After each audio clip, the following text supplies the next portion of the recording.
It's all right to disobey the 10 commandments, but just don't disobey the 11. Thou shalt not get caught. That's the attitude. The attitude. The attitude. The attitude. So we're in Rome. We're at Trajan's column, Trajan column, and it's actually quite impressive. It's got viewing windows all the way up on both sides, and you can climb up inside. A column is the attachment of a limb, and when we observe the shape of a column, we can see that it resembles a phallus, a column, which is the attachment of a circle to a square.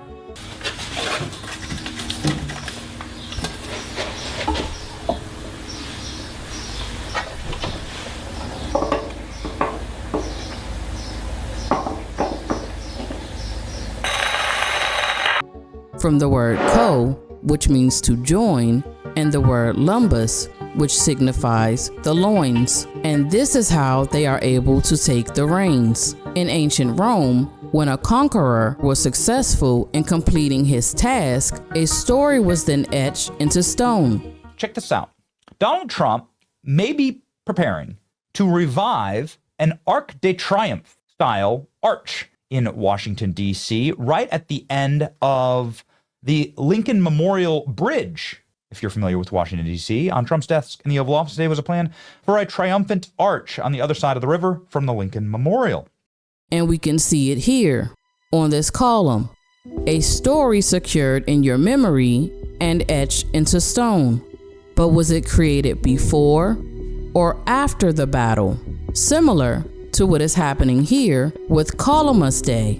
It's like Explorer Day for you, sir. Today we have your Columbus Day proclamation for Monday, which we're signing a bit early. Christopher Columbus obviously discovered the New World in 1492. He was a great Italian explorer. He sailed his 3 ships, the Nina, the Pinta, and the Santa Maria, across the Atlantic Ocean and landed in what's today the Caribbean. But this is a particularly important holiday for Italian Americans who celebrate the legacy of Christopher Columbus and the innovation and explorer zeal that he represented. In other words, we're calling it Columbus Day. Yes.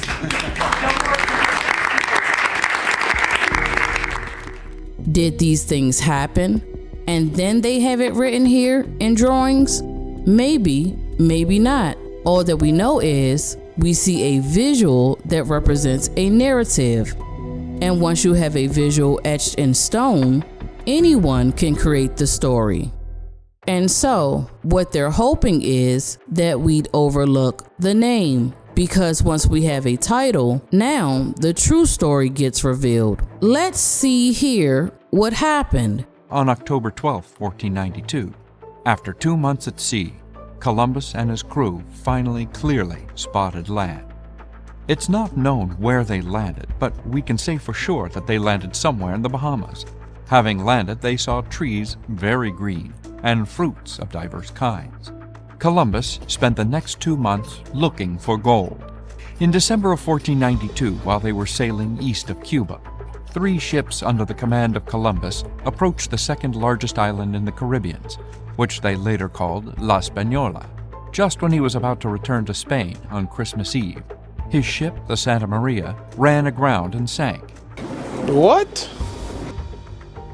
The Taino chief, Guacanagari, told his people to help the Spanish and retrieve every salvageable item. A problem arose when all the sailors who had accompanied Columbus could not fit on the 2 remaining and smaller ships. So a fort was built using the salvaged wood from the Santa Maria, and 39 men were left behind at a fort Columbus called La Navidad. Fort La Navidad means to bring forth the birth, and those men were removed for doing so. For the second voyage, Columbus was given a fleet of 17 ships and some soldiers. Upon arrival at La Navidad, Columbus found the fort burned to the ground, and all 39 men he had left behind had been killed. It seems the sailors left behind had misbehaved in the form of rape. Now what I'm going to tell you next is something that many people have never heard. and so they may not have seen things in this way. But let's start by breaking down the name Christopher. The word Christ means to be anointed, literally. I want you to think about one of those guys that go around selling oil, you know, in the subway station. Sell to you today. I'm not going to sell, okay? I'm going to give to you is a couple of things that make your God love you forever. All right? How many years is forever? Because to be anointed means to be covered in oil, and so the word Christo refers to a long-lasting oil. We can see a resemblance with this product here, Crisco, and the letters PHER represents the words for, fair, and fear. But most importantly, the letters PHER relate to this word here, pheromones. Did you know that the word colony stemmed from the word cologne? What we consider as cologne was created from the secretions of whales. A pheromone, which is a substance created by animals, is used to alter specific social responses mentally. So this word colon deals with the sense to call on or to activate. Now let's go back to the English version of this name, Christopher Columbus, and break down this portion. Think that Columbus was a dick, okay? Let me add one to it. He's got to get back to Spain. He doesn't have enough resources, not enough food for his crew. So he asks the natives. Now, this particular group of natives, they don't have surplus. Columbus knew that 1 week hence, coincidentally, there was going to be a total lunar eclipse. But the geometry is such that sunlight passes around Earth and takes on sunset colors that leach into Earth's shadow, giving the moon, if you can see it at all, a deep red amber hue, almost the color of blood. He says to the natives, if you do not give us food, my God, which is more powerful than your God, will make the moon disappear and it will turn blood red. That will happen in 1 week. Sure enough, right on cue, the moon begins to disappear. The name Columbus is a word or phrase that denotes a forced alignment mentally. He was into astrology because in Spanish his name is Cristobal Colon, so he called on the crystal ball. And we can even take this a bit further if we take a look at where he came from. Genoa. Genoa is one of the maritime republics that gained political autonomy and economic prosperity during the Middle Ages. Look at the flag.